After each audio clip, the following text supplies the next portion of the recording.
যুবকদের বলতে চাই, যুবকেরা তোমাদের দায়িত্ব সবচাইতে বেশি। কার দায়িত্ব বেশি? তোমার দায়িত্ব বেশি। বৃদ্ধের 70 বার আল্লাহ বলা আর তোমার একবার আল্লাহ বলা, গালফ অফ ডিফারেন্স। বুড়ো মানুষেরা আল্লাহ আল্লাহ তো করবেই, কোমরে ব্যথা লাগে দাঁড়াইতে গিয়া কয় আল্লাহ, হাঁটতে গেলে পায়ে ব্যথা লাগে আল্লাহ, ভাত খাইয়া হজম হয় না কয় আল্লাহ। জওয়ানের তো ওইসব অসুবিধা নাই, লোহার কলই খাইয়া হজম করে। মশা যদি গায়ে পড়ে আস্তে একটা টিপ দিলে মশা মরে, কিন্তু গায়ে তো শক্তি লাগাবে কোথায়? এমন থাপ্পড় মারে, মশা তো মশা, ছাগল হইলেও মরে যাইবে। গায়ে শক্তি, শক্তি উন্মাতাল, টকবগে রক্ত পা থেকে মাথা পর্যন্ত ছটফট করতে থাকে। এই যুবক যদি একবার ডাকে আল্লাহ, আল্লাহ খুশি হয়ে যায়। সুবহানাল্লাহ। ও যুবকেরা শোনো, আল্লাহ রাসূল বলেন কিয়ামতের দিন যেদিন আরশের ছায়া ছাড়া কোনো ছায়া থাকবে না, ওই দিন আরশের নিচে 7 শ্রেণীর লোকদেরকে আল্লাহ ছায়া প্রদান করবেন। তার মধ্যে ওই সমস্ত যুবক, ওয়াশাবুন নাশা ফি ইবাদাতিল্লাহ, ওই সব যুবক যারা রাতের বেলায় আল্লাহর কাছে ইবাদত করেছে, চোখের পানি ফেলেছে। যুবকেরা, কোনদিন কি এই সুযোগ হয়েছে রাতের বেলায় জেগে তাহাজ্জুদ পড়েছো? তাহাজ্জুদ পড়ো, তাহাজ্জুদ পড়ো। আল্লাহ যেন তৌফিক দেন, জোরে কোন আমিন। তোমাদের নেতারা ওই সব নেতা নেতা নয় যারা তোমার হাতে বইয়ের পরিবর্তে কলমের পরিবর্তে অস্ত্র তুলে দেয়। এরা নেতা নয়, এরা শয়তান। জোরে বলো, এরা কি?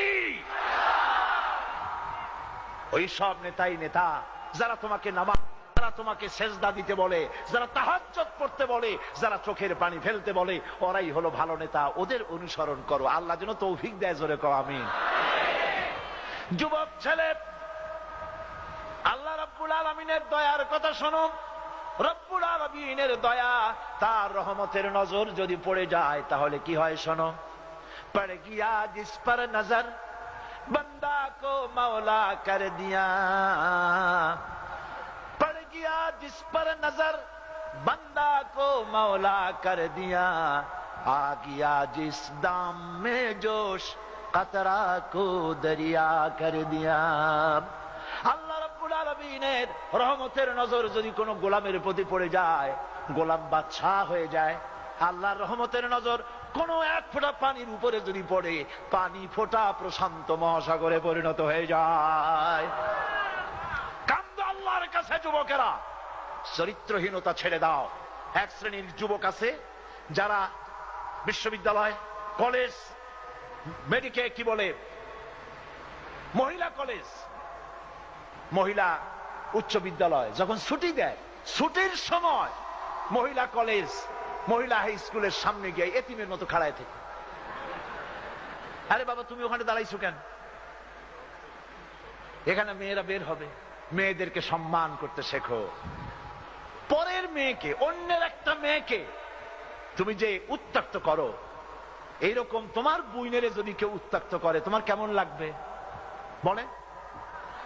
তাহলে তুমি যে এইটা করতেছো, অন্যের বোনের প্রতি যদি তোমার বোনের প্রতি কেউ করে তোমার যেমন লাগে, ওর ভাইয়েরও সেরকম লাগে। সুতরাং পরের মেয়ে দেখলে নিজের মায়ের মতো দেখো, নিজের বোনের মতো সম্মান করো, তাহলে নারীকে মর্যাদা দেওয়া হবে, সম্মান দেওয়া হবে, আল্লাহ তোমার প্রতি রহম করবেন। মনে করো না যে তোমার দল ক্ষমতায় আছে বলে যা খুশি তাই করবা। দল কোনোদিন চিরকাল ক্ষমতায় থাকে না। গাড়ির চাকা সব সময় যদি উপরে থাকতো গাড়ি চলতোই না। চাকা কখনো উপরে যায়, নিচে আসে, ঘোরে বলেই তো গাড়ি চলে। সুতরাং আজ যারা ক্ষমতায় আছে কাল তারা থাকবে না, অন্যরা আসবে।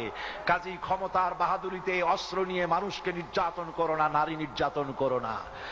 মানুষ বদদোয়া দেবে, তুমি যদি ভালো হও লোকেরা দোয়া করবে, আহারে এই ছেলেটা এত ভালো, আল্লাহ এই ছেলেটার প্রতি রহম করো।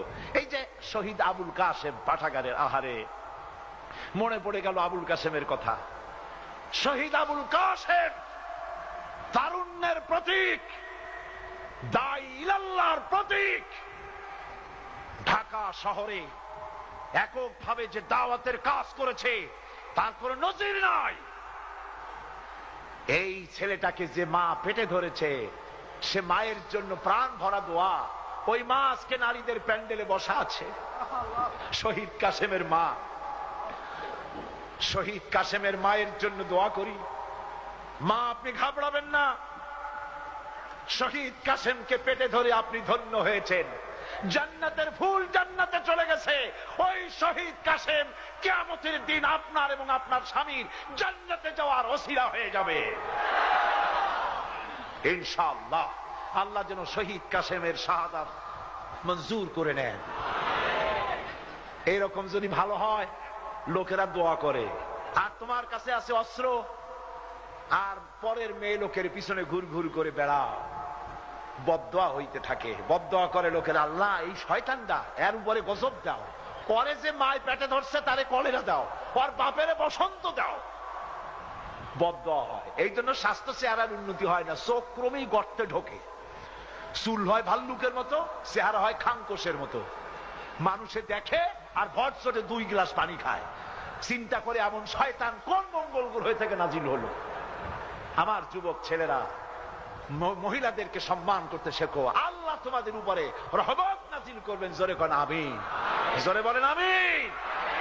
এই পৃথিবীতে ইসলামের জন্য জীবন দিয়েছে প্রথম যুবকেরাই দিয়েছে। সুতরাং ইসলাম কবুল করেছে যুবকেরা। হযরত আবু বকর রাদিয়াল্লাহু তাআলা, ওমর রাদিয়াল্লাহু তাআলা, আলী রাদিয়াল্লাহু, সব ছিলেন যুবক আর তরুণ। সুতরাং তোমাদের অবদান বেশি ইসলামের জন্য। ইসলামের দিকে ফিরে আসো, কোরআনের দিকে ফিরে আসো, ইসলামের দিকে ফিরে আসো, আল্লাহর দ্বীনের উপরে থাকো, নারীদেরকে সম্মান করতে শেখো। মা বোনদেরকে বলবো, আপনারাও পর্দায় থাকবেন। ওনাদের ব্যাপারে হাজার হাজার মা বোনেরা এসেছিলেন এই প্যান্ডেলে, তাদের ব্যাপারে কথা হয়ে গেছে, নতুন করে কিছু বলতে চাই না। তবে নারীর অধিকার ইসলাম সবচাইতে বেশি দিয়েছে, এর থেকে বেশি অধিকার কেউ দিতে পারে নাই। রাসূলুল্লাহর স্ত্রী হযরত আয়েশা বলেছেন, স্বামীদের উদ্দেশ্যে বলছি, স্ত্রীর সাথে ভালো ব্যবহার করুন। ওয়া আশিরুহুন্না বিল মারুফ, আল্লাহ বলেছেন তোমাদের স্ত্রীদের সাথে তোমরা সৎ ব্যবহার করো। কান সুবহানাল্লাহ। স্ত্রীদেরকে টাকা পয়সা দিন, মহারানার টাকা আদায় করুন। মহারানার টাকা যারা আদায় করবেন না, কিয়ামতের দিন স্ত্রী যদি মাফ না করে, আসামির কাঠগড়ায় দাঁড়াতে হবে, জিনাকারের কাতারে দাঁড়াতে হবে। নাউজুবিল্লাহ। সহজ কিস্তিতে মহারানা আদায় করার একটা ফর্মুলা আমি আপনাদেরকে শোনাবো। বিরক্ত হচ্ছেন না তো?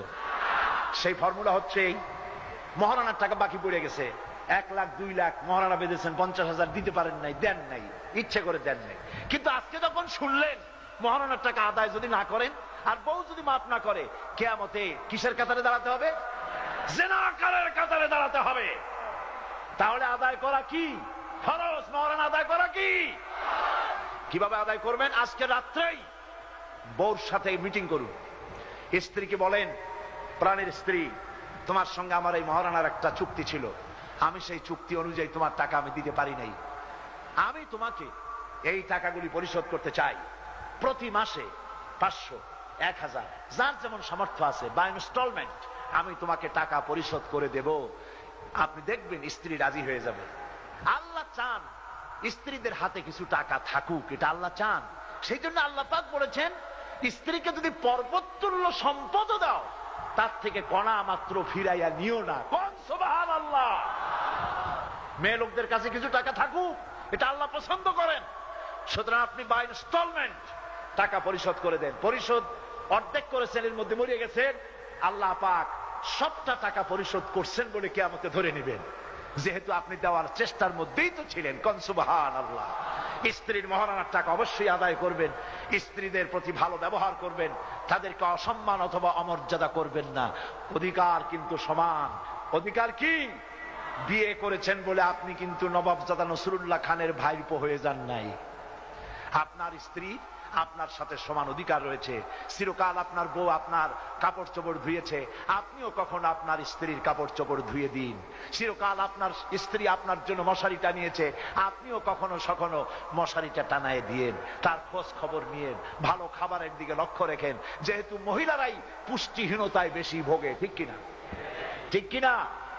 বড় বড় মাছের মাথা, পেটি পুটি জন্মের খাওয়া খায়। মেহমান নিয়ে আসছে, খাইতে মজা লাগতেছে, ঘরে আরো পাঠাই দিচ্ছে, আরো আনো, আরো আনো।